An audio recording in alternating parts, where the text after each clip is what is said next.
Hello friends, कैसे हैं आप लोग। My name is surge Thapar. I am a commerce graduated teacher और आज हम डिस्कस करेंगे प्लानिंग यानी कि हमारा चैप्टर नंबर 4। इससे पहले मैं आप लोगों को चैप्टर नंबर 1, चैप्टर नंबर 2 और चैप्टर नंबर 3 तीनों के सेशन दे चुका हूँ। तीनों का लिंक नीचे डिस्क्रिप्शन में है, आप लोग जाके देख सकते हो। ये टर्म 1 के सिलेबस के अकॉर्डिंग है जो कि आप लोग के बोर्ड एग्जाम होने हैं नवंबर में, उसके अकॉर्डिंग मैंने प्रिपेयर किया पूरा प्लानिंग चैप्टर। इससे पहले वाले चैप्टर्स का लिंक डिस्क्रिप्शन में है, जाके आप लोग जरूर देखना। आज हम डिस्कस करते हैं कि प्लानिंग क्या होता है। देखो, प्लानिंग चैप्टर में काफी सारी चीजें थी पहले, लेकिन अब टर्म 1 के अकॉर्डिंग हमें कुछ ही चीजें पढ़नी है। जैसे कि प्लानिंग का मतलब क्या होता है, प्लानिंग के इंपॉर्टेंस क्या है, फीचर्स क्या है, लिमिटेशंस क्या है और प्लानिंग प्रोसेस क्या है। तो हमें ज्यादा चीजें नहीं पढ़नी है। मैं आप देख सकते हो स्क्रीन के ऊपर मैंने एक ही पे पूरा कवर कर दिया है जो जो चीजें हमें पढ़नी है प्लानिंग के अंदर। So let's start with the definition of planning. Planning होती क्या है? Planning is deciding in advance what to do, how to do, when to do, who is to do and for whom is to do. इन सब questions के answers को find करना ही planning है। Planning का मतलब क्या हो गया, जब भी हमें कोई चीज करनी है तो उससे पहले हम लोग प्लान बनाते हैं कि हम लोग इस तरीके से मूव ऑन करेंगे, कब मूव ऑन करेंगे, कैसे करेंगे। इन सब के आप जब आंसर्स करते हो तो वही प्लानिंग है।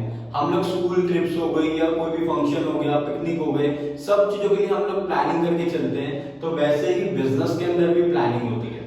ठीक है, प्लानिंग की पूरी जो डेफिनेशन है वो यही है कि आप क्या करना है, आपको कैसे करना है, कब करना है, कौन करेगा और किसके लिए करेगा। Getting it?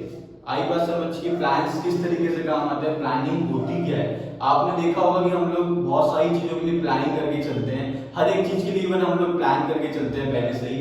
वैसा ही बिजनेस के अंदर भी कंप्लीटली प्लान्स बनते हैं। तो what to do, how to do, when to do, who is to do and for whom is to do, ये बेसिक क्वेश्चंस होते हैं। इनके आंसर्स को फाइंड करना ही प्लानिंग होती है। नाउ द थिंग इज कि इसके इंपॉर्टेंस क्या है प्लानिंग के। प्लान हम क्यों बनाए, हम पहले से क्यों प्रिपेयर होके चले। हम लोग डायरेक्टली वो काम कर देते हैं ना, सीधी सी बात है। हम प्लान क्यों बनाए, तो मैं आपको उसके इंपॉर्टेंस बताता हूँ कि क्यों हमें प्लानिंग करनी चाहिए। सबसे पहला होता है कि प्लानिंग से आपको डायरेक्शन मिल जाती है। अगर आपको कोई भी अपने गोल को अचीव करना है, आप लोग कुछ भी करना चाहते हो, आप लोग बिजनेस स्टडीज में अच्छा स्कोर करना चाहते हो, अपने क्लास 12th में अच्छा स्कोर करना चाहते हो, टर्म 1 में अच्छा स्कोर करना चाहते हो, तो उसके लिए एक डायरेक्शन का होना जरूरी है, एक रोड मैप का होना जरूरी है कि इस तरीके से हम लोग पढ़ेंगे तो जाके हमारे अच्छे मार्क्स आएंगे। वही बिजनेस के अंदर भी होता है कि अगर हमें बिजनेस के गोल्स को अचीव करना है तो कोई डायरेक्शन होनी चाहिए हमारे पास कि हम लोग किस तरीके से मूव करें। तो वो प्लानिंग के जरिए आपको मिल जाता है। जब आप लोग प्लान बनाते हो तो आप एक रोड मैप बना लेते हो, एक पूरा का पूरा फ्रेमवर्क बना लेते हो हमें किस तरीके से चीजों को मूव ऑन करना है। पहले क्या स्टेप करेंगे, देन क्या स्टेप करेंगे, देन अगेन। तो प्लानिंग इस चीज में आपको काफी हेल्प करती है। दूसरा आता है कि planning reduces the risk of uncertainty. देखो, प्लानिंग करते वक्त हम लोग डिसाइड कर लेते हैं कि हमें कौन सी मशीन यूज करनी है, कितने लेबर यूज करनी है, ये सब चीजें हम लोग पहले ही डिसाइड कर लेते हैं। तो अनसर्टेनिटी के चांसेस थोड़े कम रहते हैं कि कोई चीज हमसे गलत हो जाए। तो अनसर्टेनिटी का रिस्क थोड़ा कम हो जाता है कि जैसे अगर मैंने पहले से डिसाइड कर लिया कि मैं मशीन ए को यूज करूंगा 1 साल के लिए, ठीक है, 1 साल के लिए मशीन ए को यूज करूंगा, तो बाद में मुझे कोई दिक्कत नहीं आएगी। कोई नई मशीन आ गई या कुछ आ गया तो उसको लेके मुझे दिक्कत वाली बात नहीं होगी, क्योंकि मैंने पहले से ही डिसाइड करा है कि मैं मशीन ए से ही प्रोडक्शन करूंगा। Getting it? तो रिस्क ऑफ अनसर्टेनिटी कम हो जाता है। Planning reduces overlapping and wasteful activities. इसका मतलब है कि कोई भी एक्टिविटी 2 बार नहीं होगी। अगर आप लोगों ने पहले से ही प्लान कर लिया है तो कोई भी एक्टिविटी 2 बार नहीं होगी। 2 बार को बोलते हैं ओवरलैपिंग, एक ही एक्टिविटी 2 बार होगी। और ना ही वेस्टफुल एक्टिविटीज होगी। जब आपने पहले प्लान कर लिया तो वेस्टेज की तो कोई इश्यू है ही नहीं, है ना। पहले से ही प्लान कर लिया तो वेस्ट क्यों रिसोर्सेज। आपने पहले डिसाइड किया कि हमारे पास लिमिटेड रिसोर्सेज हैं, हमारे पास लिमिटेड रिसोर्सेज हैं, तो हम उसको अकॉर्डिंगली यूज करेंगे, हम वेस्ट करेंगे नहीं रिसोर्सेज को। Getting my point? तो वेस्टफुल एक्टिविटीज कम हो जाती हैं। Planning promotes innovative ideas. इसका मतलब ये होता है कि जब हम प्लानिंग कर रहे होते हैं तो हमारे पास काफी इनोवेटिव आइडियाज आ जाते हैं कि हमें इस तरीके से करना चाहिए, नई मशीन को लाना चाहिए। तो प्लानिंग के टाइम पे काफी हमें हेल्प मिल जाती है। इनोवेटिव आइडिया जब आते हैं चीजें अच्छी अच्छी होने लगती हैं। फिर नेक्स्ट आता है प्लानिंग फैसिलिटेट्स डिसीजन मेकिंग। इसका मतलब ये होता है कि प्लानिंग से आप चीजों को डिसाइड कर सकते हो, डिसीजन ले सकते हो आप लोग। ठीक है, डिसीजन मेकिंग का मतलब ये होता है कि अगर मैं कुछ मशीन ए को यूज करना है, बी को यूज करना है या सी को यूज करना है, मैंने पहले से डिसाइड कर लिया, तो डिसीजन मेकिंग में भी काफी हेल्प करता है ये। और प्लानिंग एक कंट्रोलिंग के लिए भी स्टैंडर्ड्स बना देता है। जैसे आपने प्लान किया कि आप इस साल 2000 प्रोडक्ट्स को बेचोगे, ठीक है, दिस इज प्लानिंग, और आपने साल भर में बेची है 2400, यानी कि आपने ज्यादा बेची है, तो ये तो अच्छी बात है। लेकिन अगर आपने डिसाइड किया था कि आप 2000 प्रोडक्ट्स को बेचोगे लेकिन आपने सिर्फ 1000 बेचे, तो इसका मतलब आपका ऑब्जेक्टिव पूरा नहीं हुआ। तो ऑब्जेक्टिव पूरा हुआ या नहीं हुआ उसके लिए पहले ऑब्जेक्टिव का बनाना जरूरी है, हमें पहले डिसाइड करना जरूरी है कि कितनी हमें प्रोडक्शन करनी है, तो वो हमें प्लानिंग में मिल जाता है। Getting my point. नेक्स्ट आता है फीचर्स ऑफ प्लानिंग। प्लानिंग के फीचर्स क्या है? देखो, इससे पहले मैं आप लोगों को एक चीज बता दूं कि वो लोग आपसे एग्जाम में कैसे क्वेश्चंस पूछेंगे, मल्टीपल चॉइस क्वेश्चंस। वो आपके सामने एक केस स्टडी रखेंगे और आपसे पूछेंगे बताओ यहाँ पे कौन से इंपॉर्टेंस ऑफ प्लानिंग की बात हो रही है, या कौन से फीचर ऑफ प्लानिंग की बात हो रही है, कौन से लिमिटेशन की बात हो रही है, या कौन से प्लानिंग प्रोसेस की बात हो रही है। इस तरीके से वो आपसे क्वेश्चंस को पुटअप करेंगे। ठीक है, तो आपको हर एक पॉइंट को अच्छे से समझना जरूरी है। इसके अलावा आपके चैप्टर में कुछ है ही नहीं।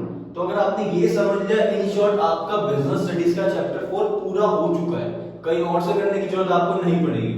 नेक्स्ट आता है फीचर्स ऑफ प्लानिंग। पहला होता है feature planning focuses on achieving objectives. Obvious सी बात है, हम अपने ऑब्जेक्टिव्स को अचीव करने के लिए ही प्लान बनाते हैं। ऑब्जेक्टिव्स मतलब हमारा उद्देश्य क्या है, रीजन क्या है बिजनेस करने का, तो उसको अचीव करने के लिए हम लोग प्लानिंग करते हैं। जनरली प्रॉफिट मोटिव होता है हमारे बिजनेस का, प्रॉफिट कमाना होता है। प्लानिंग जो होता है वो प्राइमरी फंक्शन होता है मैनेजमेंट का। हमें पता है 5 फंक्शंस होते हैं मैनेजमेंट के, प्लानिंग, ऑर्गेनाइजिंग, स्टाफिंग, डायरेक्टिंग और कंट्रोलिंग। तो ये पहला फंक्शन है, सबसे पहले प्लानिंग होती है। Next, planning is pervasive. Pervasive मतलब प्लानिंग हर जगह इंप्लीमेंट होती है, चाहे छोटा बिजनेस हो, बड़ा बिजनेस हो, या किसी भी टाइप का बिजनेस हो, मैन्युफैक्चरिंग बिजनेस है, ट्रेडिंग बिजनेस है, हर जगह पे प्लानिंग यूज होती है। Planning is continuous. Planning is continuous का मतलब होता है कि प्लानिंग बार बार होती है। ऐसा नहीं कि आपने अगर एक बार प्लान बनाया और वो आपने अचीव कर लिया तो उसके बाद आप प्लान नहीं करोगे। प्लान हमेशा होते रहेंगे, कॉन्टिन्यूअस प्रोसेस है प्लानिंग एक। और प्लानिंग एक मेंटल एक्सरसाइज है, बहुत दिमाग लगाना पड़ता है सारी चीजों को प्लान करने से पहले, तो ये एक मेंटल एक्सरसाइज भी है। Getting my point. अब हम आते हैं लिमिटेशंस ऑफ प्लानिंग की तरफ कि प्लानिंग के लिमिटेशंस क्या होते हैं। सबसे पहला होता है कि देखो, लिमिटेशन का मतलब हो गया बुराइयां, कि प्लानिंग हमें कहां पे लिमिट कर रहा है, कहां पे हमें रोक रहा है, उसी को हम बोलते हैं लिमिटेशंस ऑफ प्लानिंग। सबसे पहले आता है planning leads to rigidity.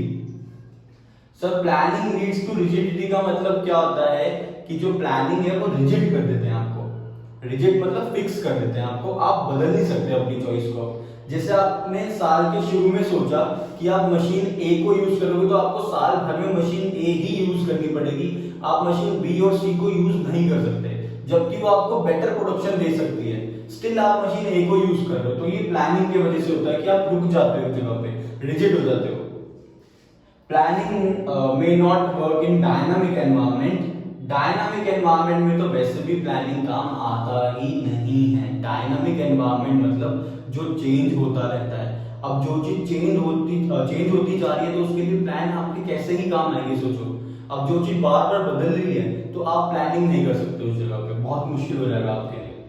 Planning से क्रिएटिविटी कम हो जाती है, क्योंकि प्लानिंग का मतलब होता है कि आप पहले से सब चीजें डिसाइड कर लो, तो आप क्या करते हो, अपने एम्प्लॉइज को पहले से ही सारी इंस्ट्रक्शंस दे देते हो कि आप लोगों को इस तरीके से मूव ऑन करना है, तो उससे उनकी क्रिएटिविटी कम हो जाती है। वो सिर्फ वही काम करते हैं जो आपने उन्हें लिख के दिया, अपना वो नहीं लगाते कोई भी क्रिएटिविटी। तो प्लानिंग से क्रिएटिविटी कम हो जाती है। प्लानिंग में बहुत ज्यादा कॉस्ट आती है, सारे कंपनी के मालिक बैठते हैं, कंपनी के डायरेक्टर्स बैठते हैं, मैनेजर्स बैठते हैं, सब बैठ के डिसाइड करते हैं कितने ही दिनों तक ये चलता रहता है। तो प्लानिंग से बहुत ज्यादा खर्चा हो जाता है। और प्लानिंग टाइम कंज्यूमिंग प्रोसेस भी है, जैसे मैंने बताया महीनों लग जाते हैं कभी कभी तो प्लान करने में, तो बहुत ज्यादा वेस्टेज ऑफ टाइम हो जाता है प्लानिंग। ये भी एक लिमिटेशन है प्लानिंग का। Getting my point. डेफिनेशन हो गई, इंपॉर्टेंस हो गए, फीचर्स हो गए, लिमिटेशंस हो गए, 4 चीज हो गई। पांचवी और लास्ट चीज जो इस चैप्टर की है टर्म 1 के लिए, वो है प्लानिंग प्रोसेस। प्लानिंग प्रोसेस इसको हमें सीरियल वाइज याद करना होता है, और इसको याद करने के लिए मैंने ट्रिक बना रखी है जिसका लिंक मैं आपको डिस्क्रिप्शन में दूंगा। आप सीरियल वाइज इन चीजों को लर्न कर सकते हो, इन सारे पॉइंट्स को, क्योंकि आपको ऐसे ही याद करना है इसको इसी ऑर्डर में। तो उसका लिंक डिस्क्रिप्शन में ट्रिक दे रखी है कि कैसे आप याद करोगे। अभी यहाँ पे समझ लो कि प्लानिंग प्रोसेस होता क्या है। तो प्लानिंग प्रोसेस में सबसे पहले आता है सेटिंग ऑब्जेक्टिव्स। अगर आपको कोई भी चीज प्लान करनी है तो आपको इन चीजों का यूज करना पड़ेगा। सबसे पहले आप ऑब्जेक्टिव्स को सेट कर लो, आप क्या चाहते हो। जैसे मैंने बोला मेरा बिजनेस है, मैं 2 लाख रुपए का प्रॉफिट चाहता हूं, तो वो एक ऑब्जेक्टिव हो गया। मैं चाहता हूं मेरे 2000 प्रोडक्ट्स बिके, तो वो भी एक ऑब्जेक्टिव हो गया। तो आप सारे ऑब्जेक्टिव्स को सेट कर लो पहले, ठीक है। देन आप उनको डेवलप करो, प्रीमाइजेस को, मतलब ऑब्जेक्टिव्स को अचीव करने के लिए आप चीजों को डेवलप करो कि 2000 प्रोडक्शन के लिए मुझे क्या क्या चीजें चाहिए होंगी। सब चीजों को आप डेवलप कर लो, सारे प्रीमाइजेस को, सारे चीजों को, सारे असेट्स को, यू कैन से। फिर आप आइडेंटिफाई कर लो सारे कोर्सेज ऑफ एक्शन कि आप किस किस तरीके से मूव करोगे। आप मशीन मेड चीजों को लोगे या मैन मेड चीजों को लोगे, या कितनी बड़ी मशीन होगी, कितनी छोटी मशीन होगी, सारे आप ऑल्टरनेटिव कोर्सेज ऑफ एक्शन को आइडेंटिफाई कर लो। देन उन सबको इवेल्युएट करो, उन सबको देखो कि कौन सा सबसे बढ़िया तरीका है, सबको इवेल्युएट करो। फिर आप एक बेस्ट ऑल्टरनेटिव सिलेक्ट कर लो अपनी प्रोडक्शन के लिए, या जिस भी चीज के लिए आपने प्लान किया, मार्केटिंग के लिए, फाइनेंस के लिए, जो भी आपने प्लान किया है, उसमें एक अच्छे ऑल्टरनेटिव को आप एक्सेप्ट कर लो। नेक्स्ट आता है आप प्लान को इम्प्लीमेंट करो, उस प्लान को आप लागू करो अपने बिजनेस के अंदर और फॉलो करो उस प्लान को। तो ये होते हैं हमारे प्लानिंग के process. This is all of this chapter. The thing is कि सर ये चैप्टर तो इजी है, लेकिन वो केस स्टडी में क्वेश्चन पूछते हैं आपसे, तो आपको ये सारे पॉइंट्स याद होने बहुत ही ज्यादा जरूरी है, ऐसे समझ लो। अगर आपको ये सारे पॉइंट्स याद हो गए, प्लानिंग हो चुका है आपका। इन सारे पॉइंट्स को अच्छे से समझ लेना बहुत ज्यादा जरूरी है। मैंने आपको सारे वैसे A to Z समझा दिए विद एग्जांपल्स, तो आपको दिक्कत नहीं होगी। जैसे कि मैंने शुरू में बताया था कि 3 वीडियोस का लिंक डिस्क्रिप्शन में है, चैप्टर 1, 2, 3, आप लोग वो भी जाके देख सकते हो। प्लानिंग प्रोसेस की ट्रिक है, उसका लिंक भी मैं आपको डिस्क्रिप्शन में दूंगा। Getting my point? तो आप लोग अच्छे से प्रिपेयर करो। 40 में से 40 लाना हमारा सबसे बड़ा गोल है। हम चाहते हैं कि हमारे 40 में से 40 आए बिजनेस स्टडीज में टर्म 1 में, ठीक है। टर्म 1 का हमारा ये गोल है।